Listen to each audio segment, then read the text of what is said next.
చెప్పాలంటే బంధాలు బరువులు అయితే ఎట్లా ఉంటుందో అట్లా ఉంది. అంటే ఇప్పుడు human emotions real time cinema ఇది. ఇది క్లాస్ లేదు, మాస్ లేదు. ఇది చెప్పాలంటే మన రియల్ లైఫ్ స్టోరీ, ఒక కామన్ స్టోరీ, ప్రతి ఇంట్లో జరిగే స్టోరీ, ప్రతి ఇంట్లో కోపాలు ఆవేశాలు ఇవన్నీ ఉంటాయి. సో దానివల్ల ఒక మనిషి ఏం పోగొట్టుకుంటాడు అనే స్టోరీ. సో ఇది స్టోరీ సినిమా అంటే ఒక ఆటోబయోగ్రఫీ అని చెప్పొచ్చు. అంటే ఇప్పుడు అల్లరి నరేష్ చాలా కామెడీ సినిమాలు చేసి మానేసి ఇప్పుడు ఇలాంటి సినిమాలు చేస్తున్నారు కదా, చాలా మంది ఆయనకు సజెషన్స్ ఇస్తున్నారు ఇప్పుడు కామెడీ సినిమాలే చేయమని. మరి ఇలాంటి సినిమాలు చేయడం కరెక్టేనా? అంటే యాక్టర్ అనేవాడు వర్సటైల్ యాక్టర్. ఇప్పుడు ఒకటి అట్లా అయితే ఇప్పుడు అల్లు అర్జున్ అంత మాస్ పుష్ప చేశాడు, అదంతా చేశాడు. దానికి ముందల అలా వైకుంఠపురం చేశాడు. సో అక్కడ అల్లు అర్జున్కి ఉన్న ఇది నరేష్కి ఎందుకు రాడు? He is far more superior actor than Allu Arjun. ఇక్కడ ఇండస్ట్రీలో ఎవరైనా ఉంటే he has been trained in direction and వాళ్ళ ఫాదర్ ఒక లెజెండరీ డైరెక్టర్. సో ఇది గ్రౌండ్ నుంచి వచ్చాడు. సో ఇప్పుడు ఒక యాక్టర్ అనేవాడికి స్టీరియో టైప్ పెట్టకూడదు, ఇతను ఇట్లానే చేస్తారు. అట్లా అయితే ఇప్పుడు వెన్నెల కిషోర్ ఉన్నాడు, ఇప్పుడు అప్పటి వరకు కామెడీ చేశారు, ఇప్పుడు విలన్ రోల్స్ చేస్తున్నారు.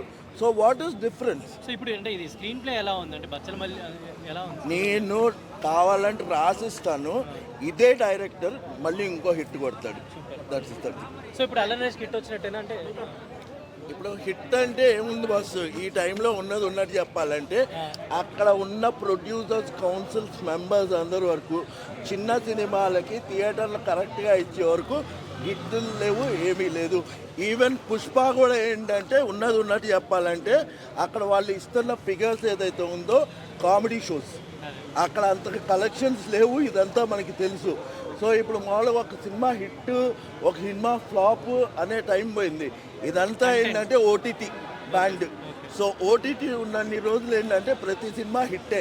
ఎందుకు చూసే వాళ్ళకి ఆడియన్స్కి టైం ఉన్నప్పుడల్లా చూస్తారు కాబట్టి అక్కడ పర్స్పెక్టివ్ ఏంటంటే ఆడియన్స్ అనేవాళ్ళు కరెక్ట్గా పల్స్ని పట్టుకున్నారు లేదా అనేది ఉండాలి. దీని స్క్రీన్ ప్లే రాశారు, రాసిన మధు గారు డైలాగ్స్ కూడా అద్భుతంగా రాశారు. చాలా ఒక యూత్ అనేవాడు చిన్నప్పటి నుంచి కేర్లెస్గా రెక్లెస్గా అడమెంట్ నేచర్తో ఉంటే వాడి జీవితం ఎలాగా తునాతునకలైపోతుందో, వాళ్ళ సంసారం ఎలాగా మొట్టుబుట్టిపోతుందో అన్న విషయం బాగా చెప్పారు.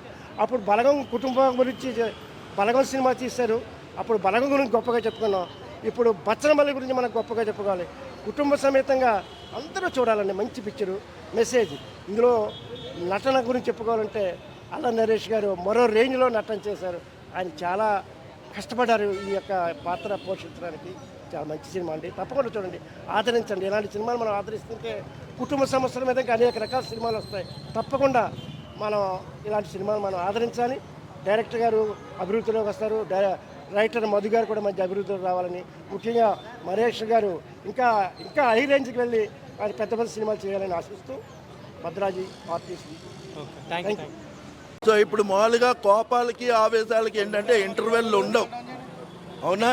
సో బేసిక్గా ఏంటంటే ఈ సినిమాలో మనం ఆ ఫ్లో అనేది కరెక్ట్గా చూసుకోవాలి. ఇప్పుడు మామూలుగా ఒక ఎంటర్టైన్మెంట్ అనేదే కానీ ఇప్పుడు మామూలు దీంట్లో highlight of the point, highlight అని కాదు, స్టోరీ అనేది ఇక్కడ నేను చూస్తుంది సినిమా థియేటర్లో పిన్ డ్రాప్ సైలెన్స్తో చూపెట్టారు, అది హైలైట్.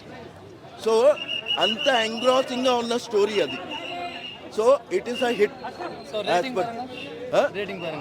రేటింగ్ అయితే నేను ఫ్యామిలీ, ఓకేనా? నేను నెంబర్లు ఇవ్వలేను ఎందుకంటే జస్టిఫికేషన్ కాదు అది.